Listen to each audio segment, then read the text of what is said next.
लोग दरबार के भक्त हैं बाबा के और पदयात्रा कर रहे हैं, उनसे कहना है कि रात्रि में, इस सीजन में रात्रि में पदयात्रा न करें, दिन दिन में करें, रोशनी में, दिन की रोशनी में, क्योंकि कोहरा पड़ रहा है जगह जगह पे, पानी गिरता है।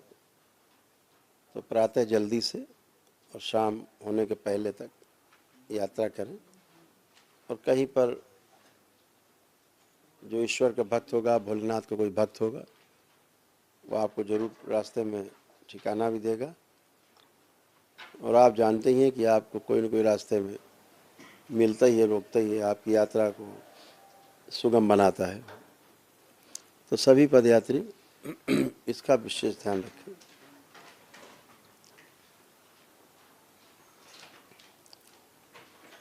जनवरी के महीने में, अभी तो दिसंबर का कार्यक्रम है कि 15 दिसंबर से 22 दिसंबर बेंगलोर का कार्यक्रम है दरबार का। इसके पश्चात इसी दिसंबर में ही विदेशी भक्त हैं दरबार के, वो सभी बाबा के भक्त हैं, उनमें शिष्य भी बाबा के कुछ हैं, वो सब आ रहे हैं, वो सब रहेंगे। कुछ लोग यहाँ रह करके और दीक्षा ग्रहण करके उसके बाद दीक्षा के लिए आ रहे हैं यूरोप से। तो उनके साथ हम लोग कुछ कार्यक्रम चलाएंगे। दूसरा, जब जनवरी आएगी तो जनवरी में 25, 26, 27 जनवरी को काशी में एक महासम्मेलन है अपना, सभी भक्तों का, पूर्णिमा पड़ रही है उसमें। तो 25, 26 और 27 जनवरी, 25 जनवरी, 26 जनवरी, 27 जनवरी वहाँ पर सम्मेलन है। वहाँ दीक्षा का कार्यक्रम भी होगा और 3 दिवसीय सम्मेलन भी होगा, जिसमें हम सभी उत्सव मनाएंगे। बाबा के भक्त सभी वहाँ इकट्ठे होंगे, अपनी हाजिरी लगाएंगे, हाजिरी लगा करके बाबा के दरबार में पुण्य अर्जित करेंगे। ये जनवरी का कार्यक्रम हो जाएगा। फरवरी में परम पूजनीय बाबा जी का जन्म दिवस है, 14 फरवरी। तो हम लोग बहुत उत्साह से, बहुत उमंग से इसको मनाएंगे। फरवरी में बाबा जी का जन्मदिन मनाएंगे। और इसके पश्चात मार्च का महीना है, मार्च 2024, 11 मार्च को, यानी 8 मार्च को शिवरात्रि है। शिवरात्रि का पर्व हम लोग दरबार में मनाएंगे, आनंद लेंगे बाबा के साथ, सभी उनके भक्त और शिष्य।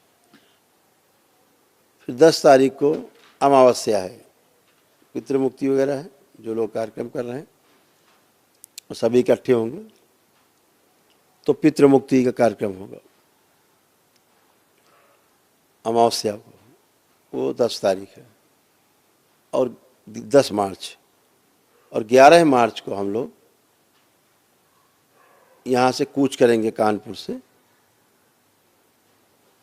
भगवान काशी विश्वनाथ के दरबार में, धाम के लिए।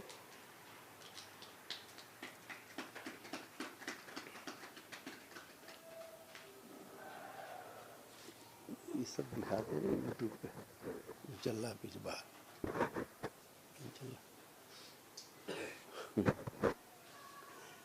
तो पढ़ना भी चाहिए, जाना चाहिए।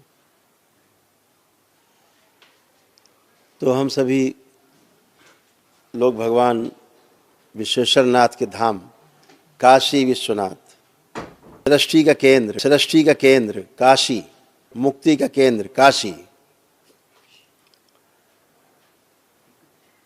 के लिए प्रस्थान करेंगे 11 मार्च को कानपुर से। मैं स्वयं इस यात्रा में आपके साथ रहूंगा, आपके साथ चलूंगा। और यह यात्रा कुल 13 दिनों की यात्रा होगी। 13 दिन में हम लोग कानपुर से भगवान विश्वनाथ के दरबार में पहुंचेंगे।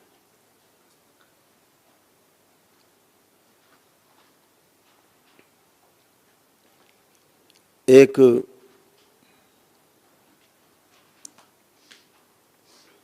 यात्रा के दौरान एक विशालकाय नंदी भी हमारे साथ होंगे।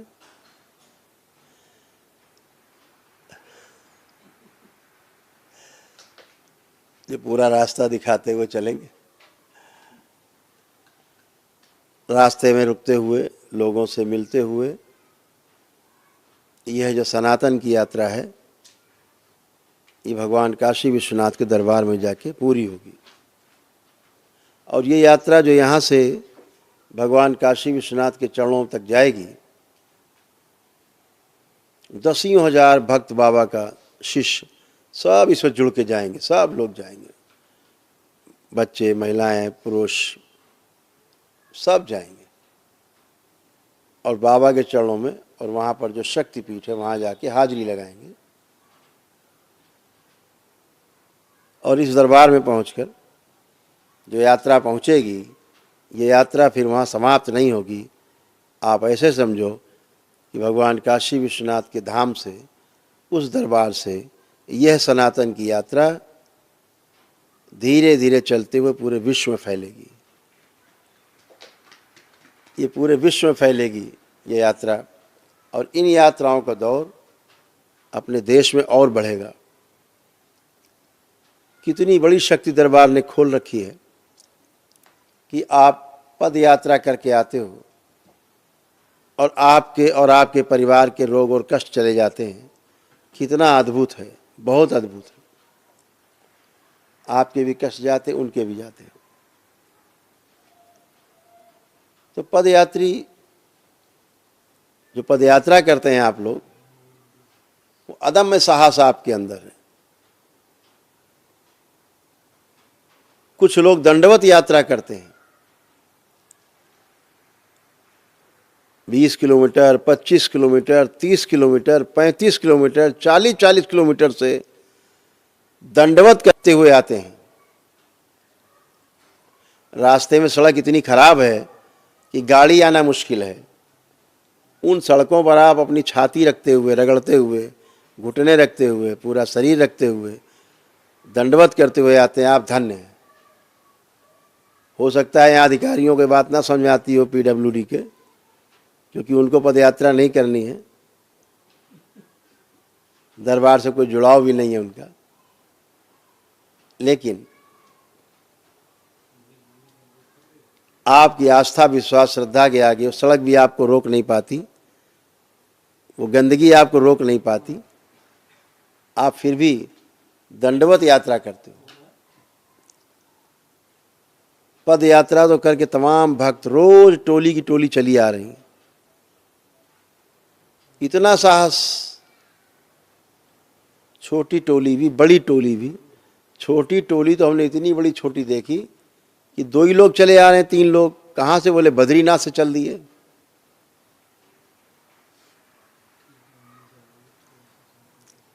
अब बद्रीनाथ धाम से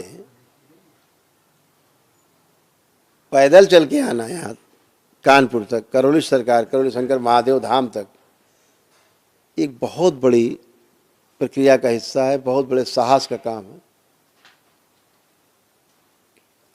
इसीलिए दरबार ने तमाम आपको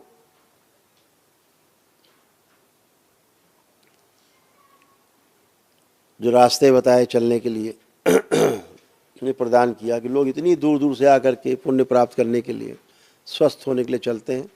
तो दरबार ने जो 3 रास्ते बताए थे,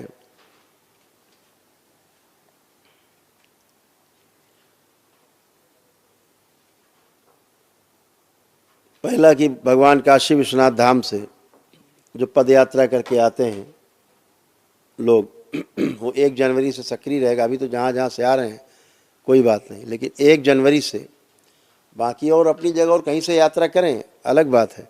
लेकिन आपकी सुविधा के लिए दरबार ने बना दिया कि यदि आप भगवान काशी विश्वनाथ धाम से, काशी से पद यात्रा शुरू करते हैं दरबार तक, या श्री वृंदावन धाम से आप पद यात्रा शुरू करते हैं वहाँ के बिहारी जी का दर्शन करके और जो वहाँ पर गोपीश्वर महादेव हैं भोलेनाथ, वहाँ जल अर्पित करके और वहाँ से जल लेकर के करौली शंकर महादेव धाम की ओर चलते हैं। तो आप तमाम पितरों की मुक्ति भी होती है स्वतः ही यहाँ पहुँच के, स्वतः ही होती है। और तमाम उनसे जुड़े रहते कष्ट जो आप में बने रहते वो सब चले जाते हैं, आते ही आपके चले जाते हैं। अद्भुत है। और भगवान रामलला के दर्शन करके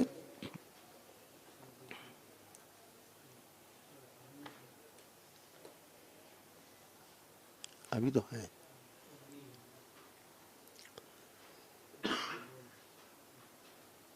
तीसरा, अयोध्या जी से पदयात्रा करके आप आते हैं तो भी आपको 9 हवन के पुण्य प्राप्त होते हैं। इसी कड़ी में 1 जनवरी से और जोड़ सकते हैं कि जो प्रयागराज से पदयात्रा शुरू करेंगे करौली शंकर धाम के लिए, उनको भी 9 हवन का पुण्य और 1 दिवसीय और 1 आरोग्य हवन का पुण्य प्राप्त होता है। उनके भी तमाम पितरों की मुक्ति होती है और कष्ट जाते हैं। ये प्रयागराज को भी और आज जोड़ दिया गया है। ये यात्रा भी आप कर सकते हैं। और दंडवत यात्रा जो लोग कर रहे हैं उनके लिए आज से ही बना देते हैं कि कानपुर से दंडवत यात्रा जो लोग करते हैं उनके लिए यहाँ परमठ पर एक स्थान है कानपुर में, कचहरी के पास, परमठ बोलते हैं उसको, बाबा आनंदेश्वर हैं। वहाँ से करौली शंकर धाम की यात्रा, सिद्धनाथ धाम है, सिद्धनाथेश्वर बाबा हैं, सिद्धनाथ धाम जाजमऊ, वहाँ से दोनों की दूरी लगभग करौली शंकर महादेव धाम तक आने के लिए लगभग बराबर। तो यहाँ से कर सकते हैं। कानपुर में एक मंदिर है जेके टेम्पल के नाम से जाना जाता है, जेके मंदिर के नाम से जाना जाता है, जहाँ पर श्री राधा कृष्ण जी का जो विग्रह है बांके बिहारी का वहाँ पर है। वहाँ से भी आप दंडवत यात्रा कर सकते हैं। कमला टावर में द्वारकाधीश मंदिर है, वहाँ से आप पदयात्रा दंडवत यात्रा कर सकते हैं। और पनकी में हनुमान मंदिर है, वहाँ से भी आप दंडवत यात्रा कर सकते हैं। ये दंडवत यात्रा आप करके आते हैं तो आपको दरबार से 1 दिवसीय अनुष्ठान के पुण्य प्राप्त होते हैं, पितृ मुक्ति होती है, तमाम रोग कष्ट अपने आप ही जाते हैं आपके। ये दरबार की शक्ति है जो आप सबके साथ होता है। और आप, मैं नहीं कहता है, सब आप स्वयं ही बताते हैं कि हम कष्टों से मुक्त हुए। ध्यान से अपने में रखेंगे, आप कर पाएंगे। तो जो ये दंडवत यात्रा करके आते हैं इनको 1 दिवसीय अनुष्ठान के पुण्य प्राप्त होते हैं।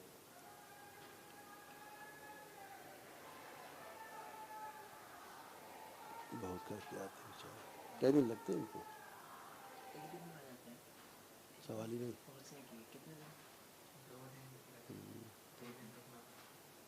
बहुत कष्टकारी है। तो ये कार्यक्रम जो आपको बताए हैं, तो सभी लोग उसी के अनुसार तैयारी करेंगे।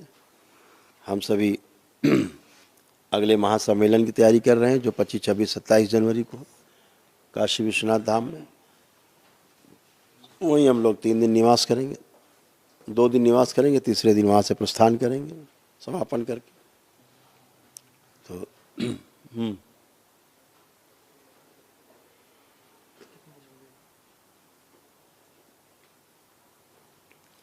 सभी लोग संकल्प के लिए तैयार हो जाएं। करीब 8,500 परिवार जुड़ चुके हैं। ज़्यादा जुड़ गए बात करते करते। 7,000 कहा था तो 8,500 परिवार हो गए। तो चलिए सभी लोग संकल्प शुरू करते हैं। सबसे पहले वह लोग संकल्प करेंगे जिन्होंने दरबार की सारी प्रक्रिया कर ली है, कोई प्रक्रिया शेष नहीं है। इसमें चाहे पदयात्री रहे हों, उन्होंने एक दिवसीय हवन का पुण्य पाया हो, वह भी कर सकते हैं। चाहे 9 हवन का पुण्य पाया है पदयात्रियों ने, वो भी कर सकते हैं। जिन्होंने एक दिवसीय अनुष्ठान किए हैं, दरबार में स्वयं अनुष्ठान किए हैं, वो भी करें। जो 9 हवन करके प्रक्रिया की जिन्होंने, वह भी संकल्प कर सकते हैं पूरी कर लिया हो प्रक्रिया। और इस संकल्प को वह लोग भी करेंगे जो बाबा के जो भक्त से शिष्य बन चुके हैं। एक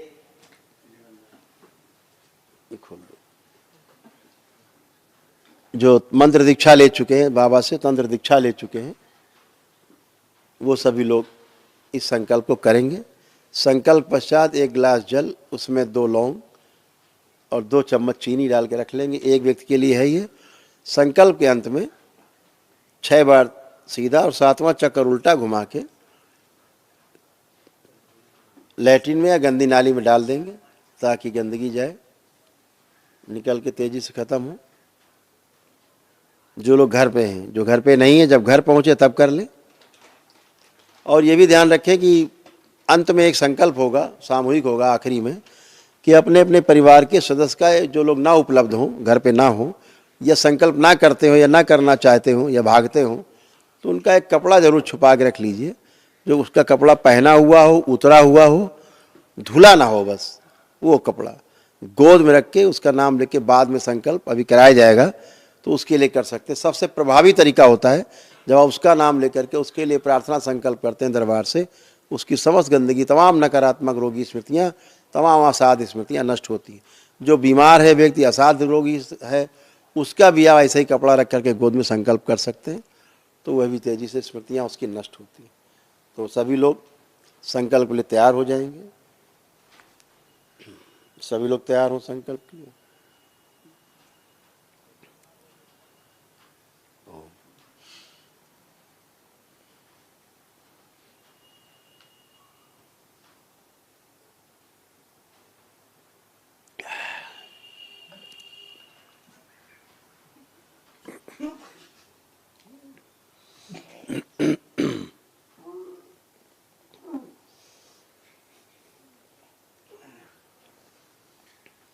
ओम।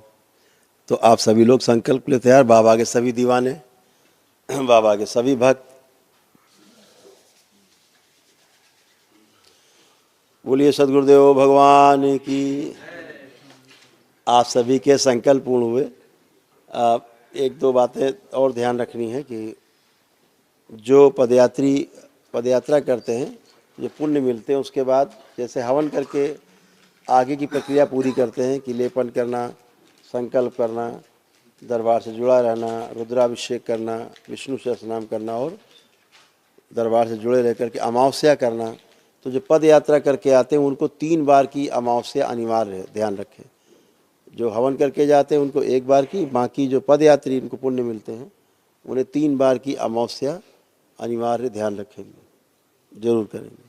तो 12 तारीख को और दीक्षा अनिवार्य है, ये भी ध्यान रखेंगे। बाबा से दीक्षा लेके, नहीं तो मिले हुए पुण्य आपके वापस हो जाते हैं, तो ये ध्यान रखना है। दीक्षा बहुत अनिवार्य, ताकि आपका जप तप से आपकी एनर्जी आपके पास बनी रहे, आपका परिवार सुरक्षित रहे और आप भी सुरक्षित रहें।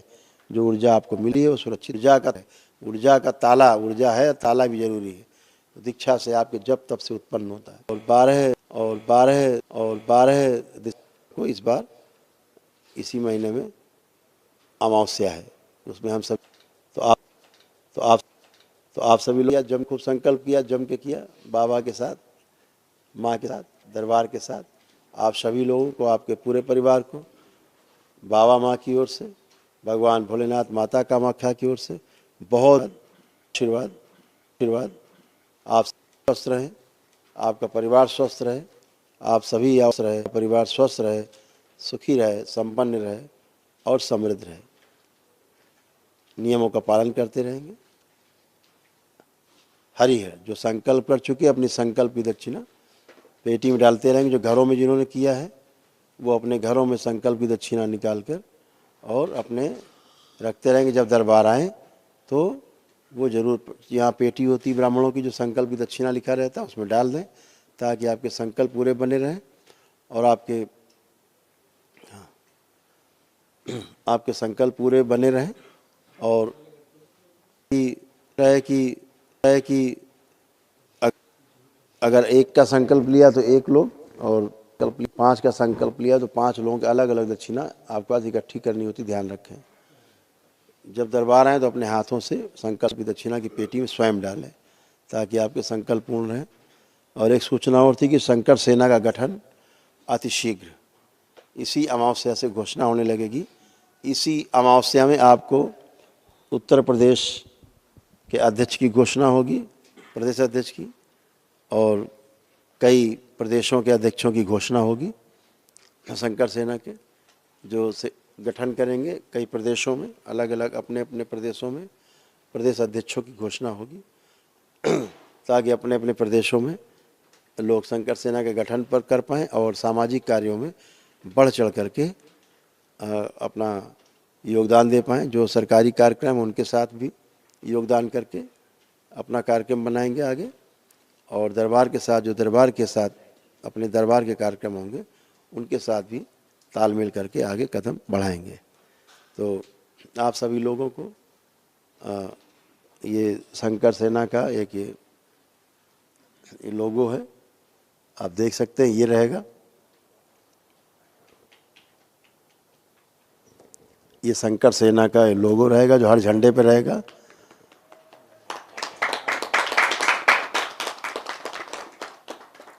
और इस संकट सेना का जो लोगो है झंडे पे रहने के साथ साथ इस झंडे का जो रंग होगा, जो इस झंडे का रंग होगा बनेगा प्रतीक, या संकट झंडे रहेंगे संकट सेना के, वो जैसे भगवान शिव का आपने देखा होगा शरीर का कलर पर्पल कलर देखा होगा, है ना, पर्पल कलर जैसे, हाँ दिखाएं हम आपको, नहीं दिखाते, जैसे ये कलर है ना, ये पर्पल कलर है, ये वाला जहाँ मेरी उंगली है ये पर्पल कलर है, ये कलर रहेगा भोलेनाथ के शरीर का कलर, यही रहेगा। और इसके ऊपर ये निशान और एक शिवलिंग का प्रतीक इतना रहेगा, ये झंडा निशान रहेगा। ये साथ साथ चलेंगे, आपकी पदयात्रा में भी साथ चलेंगे, आपके हर कार्यक्रम में, पूरे देश में होने वाले कार्यक्रम में आपकी सुरक्षा व्यवस्था करना, आपको स्टेशन से लाना, वहाँ तक पहुँचाने की सूचना देना, सभी कार्यक्रमों में जहाँ आपको सुविधा की आवश्यकता है ये दरबार के लोग एक तरह वॉलंटियर बन के ये करेंगे। और जो सनातन प्रहरी हैं वो सब आज से संकट सेना के रूप में जाने जाएंगे, सभी सनातन प्रहरी हों तो कोई हो। तो हरिहर, बहुत बहुत सबको धन्यवाद। खुश रहें, प्रसन्न रहें, स्वस्थ रहें और मस्त रहें।